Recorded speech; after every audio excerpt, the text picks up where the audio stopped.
Hello again. That was so beautiful. You know, when I get up in the morning and I do my devotions, I find that my energy is like so high and palpable, you know, and I walk around the house singing, and that's how I feel. Like, how can I keep myself from singing? I move around and I think, man, I should be do devotionals all day long. I have this kind of energy. But you recognize that feeling as she sung that, how when we are connected to the divine, it carries us. It just, it becomes us. You know, you are the teaching. We say we're a teaching center, but the reality is you are the teaching, and everything you need is within you. And so when you connect to that, it just comes out as complete bliss and joy, and you know you're on target when that's the feeling. You just know.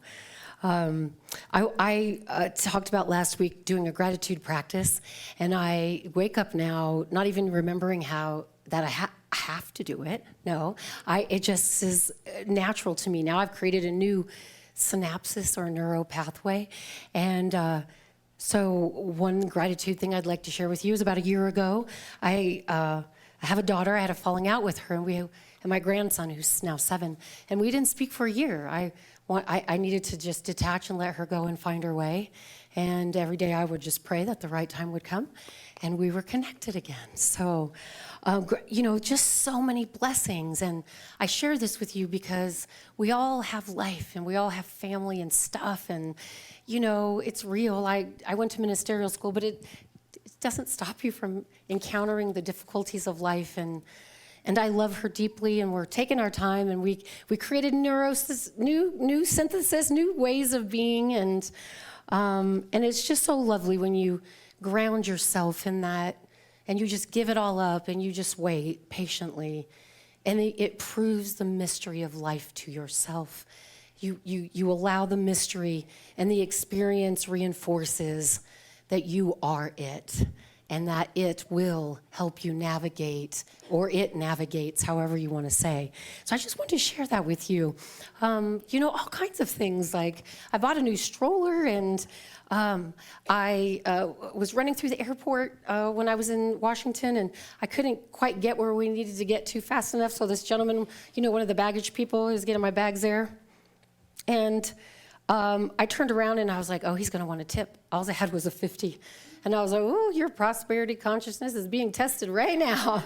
Let's see if you can practice what you preach. And I did. And the mind ensued afterwards, right? Like, oh boy, your husband's going to be really mad at you for giving that guy $50.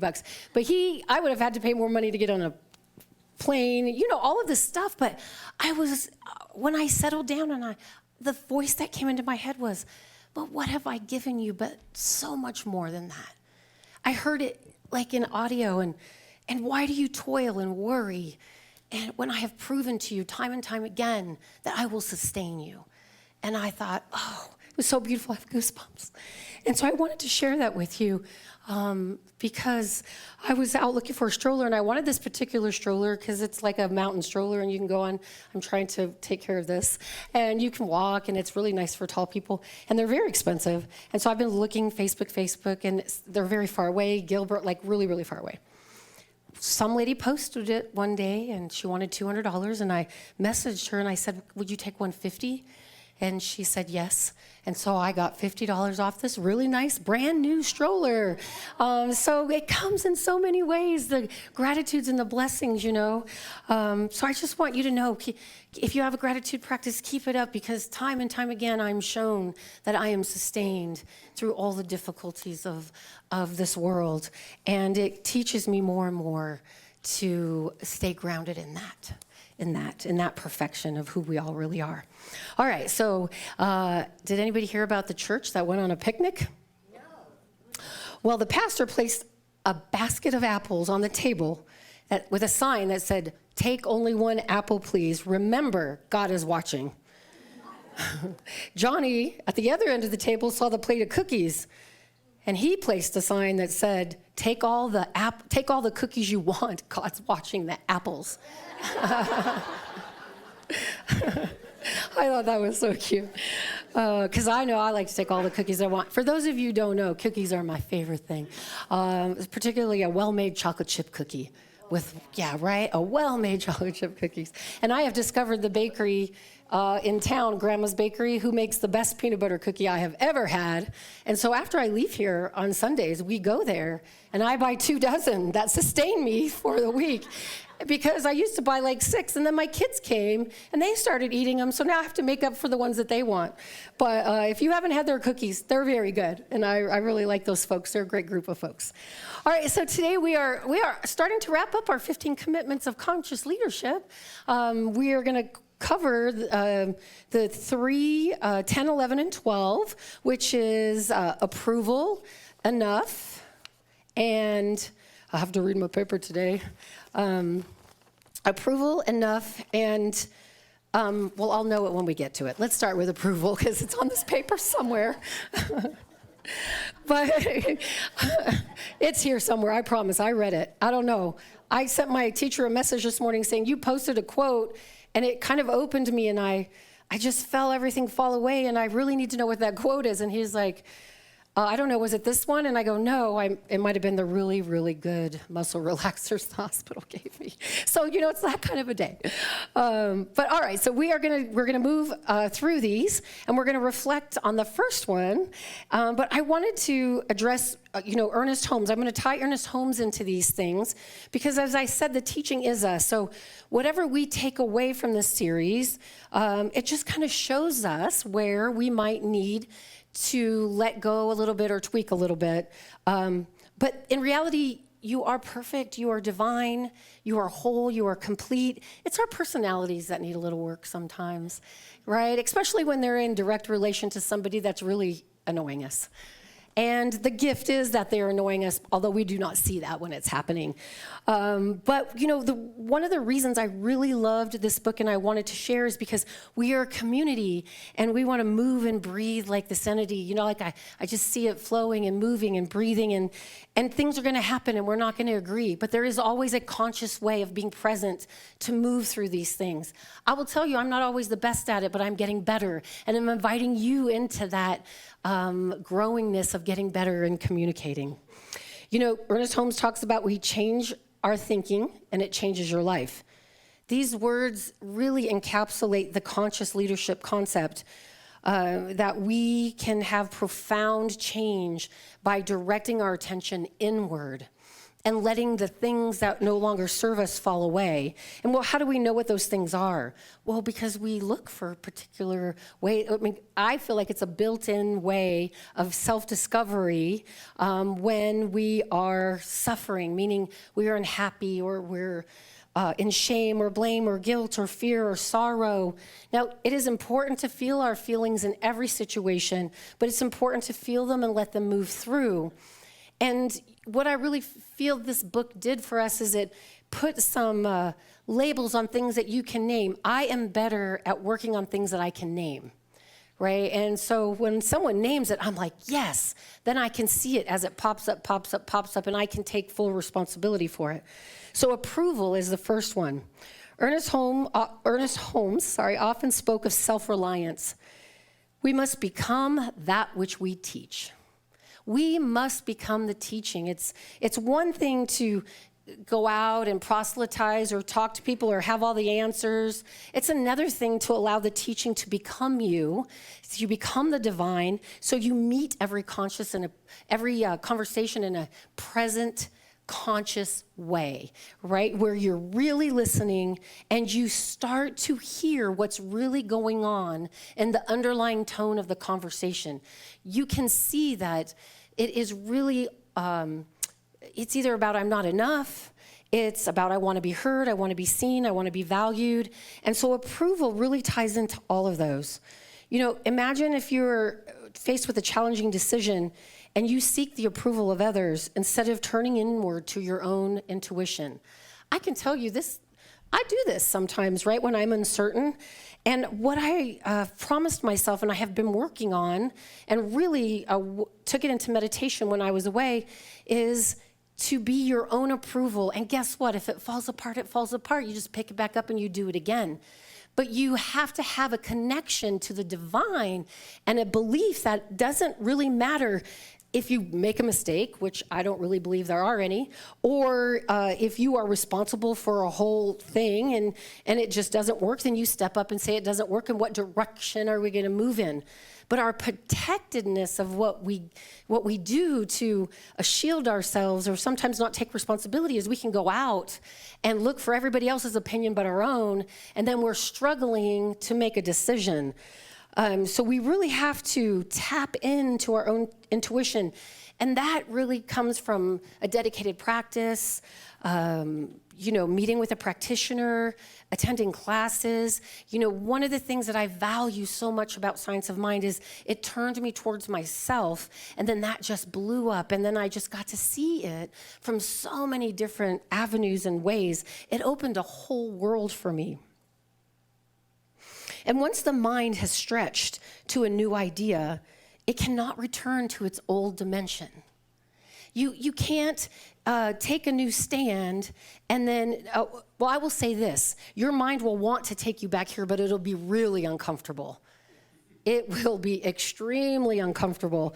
And your new idea is like beckoning you over here, but pulling up a belief and seeing it doesn't always give you the skill set to navigate it, because over here you're not really using those skill sets yet. So you just start to be kind to yourself and gentle. You seek guidance and wisdom of someone who's traversed that particular thing before you.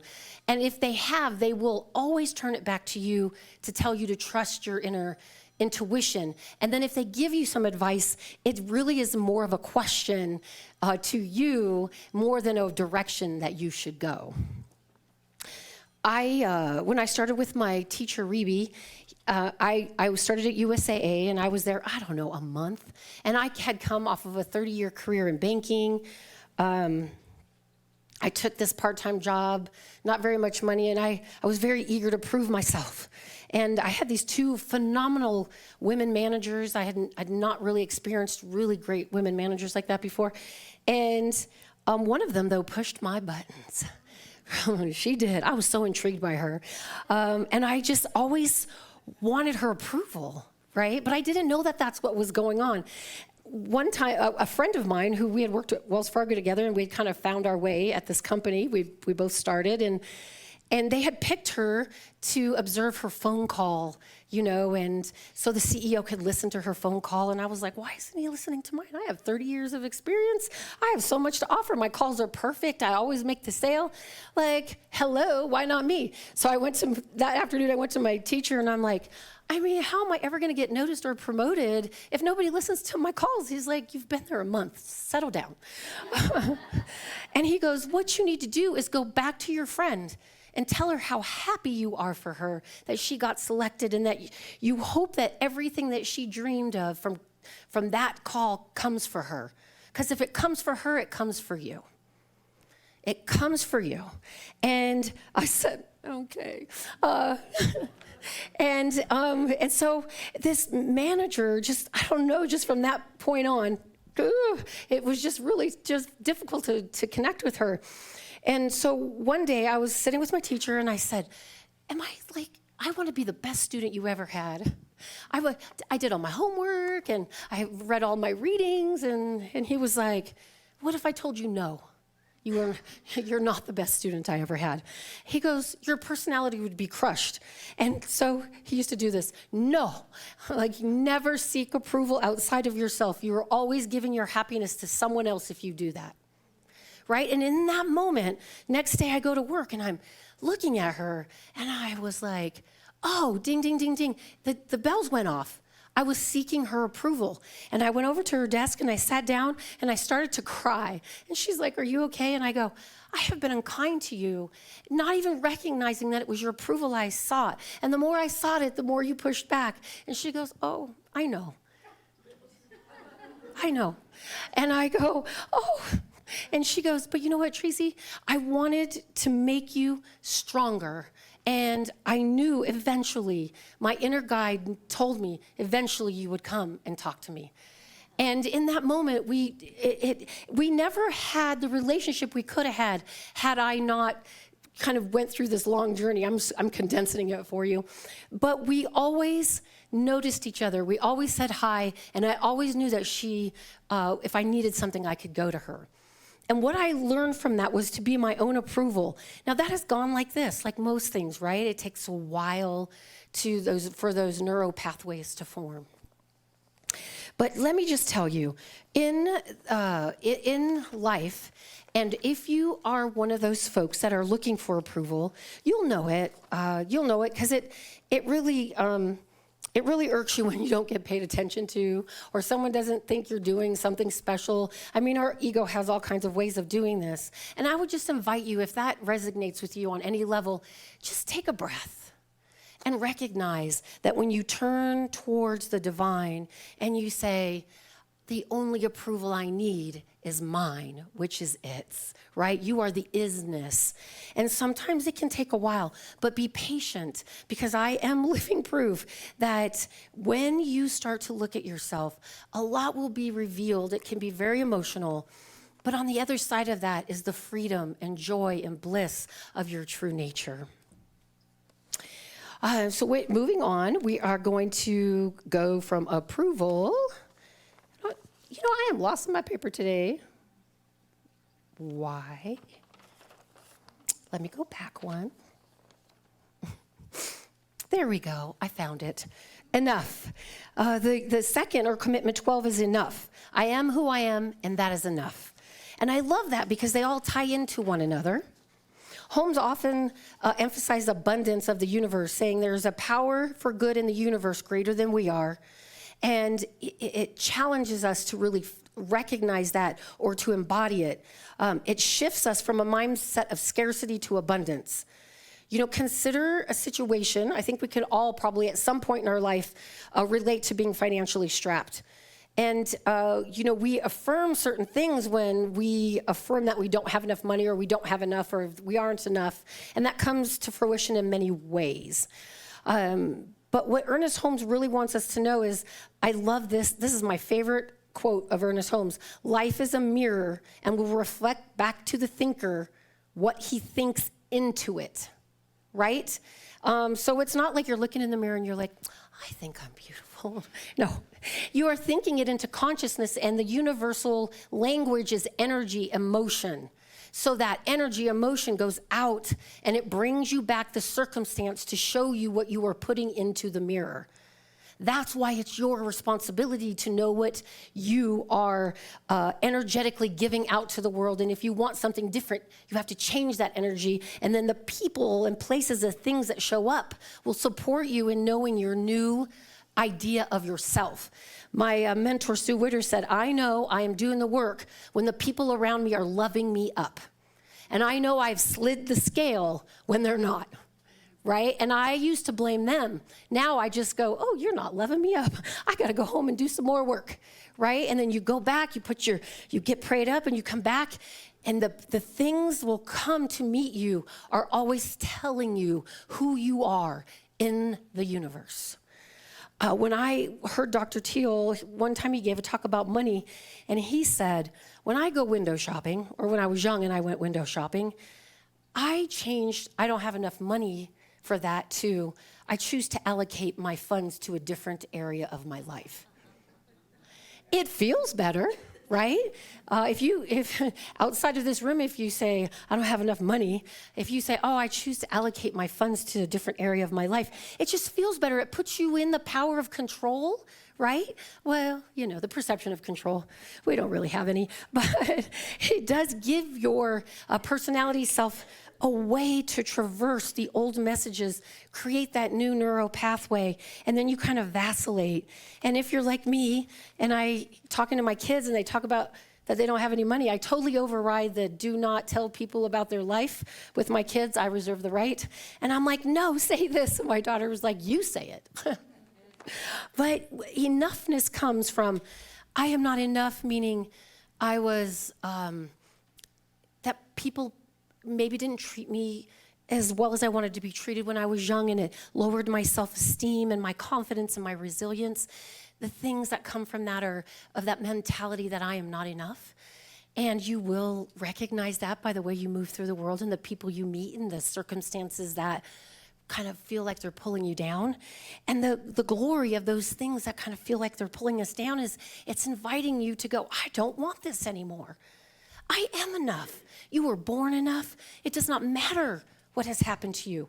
It does not matter the oversight or the things that people do. It doesn't matter, because the one thing that they cannot touch is that inner divinity inside of you. They cannot put that light out. It doesn't matter. We can cover it up, and we can move like we don't know it. But the minute you step into a place like this, it starts to fall away. Excuse me. And the more work you do on it, the more the higher truth is revealed to you. I am here to tell you, you are enough. I am enough. We are enough. And we have a message for the world. And by going through these and moving as a unit, we are here to give that vision out to the world. And when we get it as a group, it will just be so powerful. But you are enough, and you have enough. I heard Bashar say this, the AAA, accept what you have, appreciate what you have, and allow what's to come. Right? Every morning, Jen, and I get up and I go, I appreciate it. I took a bath, first bath in 20 years, okay? And I was sitting in the bath and I'm like, this is really hard to sit still. Like, I want to just get out. Like, even sick, found it really hard to sit in this bath. And I was like, okay. And in an instant, again, this voice that said, this is a gift. The kids are asleep. Bill's watching TV. The house is quiet. And in this moment, there is a moment to be appreciative that everything else outside of me that I could not even have organized, because if you've ever tried to tell a 2-year-old what to do, you'll know you're not in control. And I just was able to sit there and just let it all go, although it is really hard for me to sit still. That's one thing I learned about myself. But it just couldn't have been put together any more succinctly than for me to have tried to do it. And I was in that moment so grateful. I was also grateful that I figured out how to get out of the tub. Okay. But when you live. You got to figure these things out, right? So just know that you're enough. Just know that we all have stuff.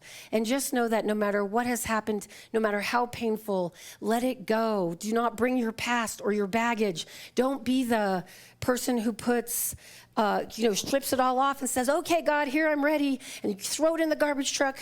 And then you're like, yes, hallelujah. And then someone says you're naked and you go chasing that truck down to get all your clothes back. You take all those new ideas or old ideas and you try to put back on, but your clothes won't fit. Because you can't come to a place like this and release old clothes and try to put them back on. They will not fit. You might be lost, might feel a little chaotic, but if you stick to it, everything will figure itself out.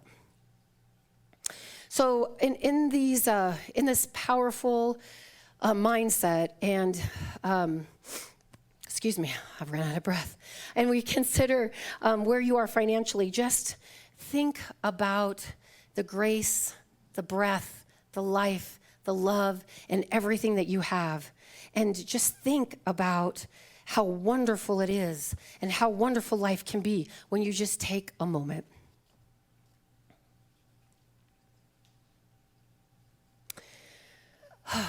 Just take a breath.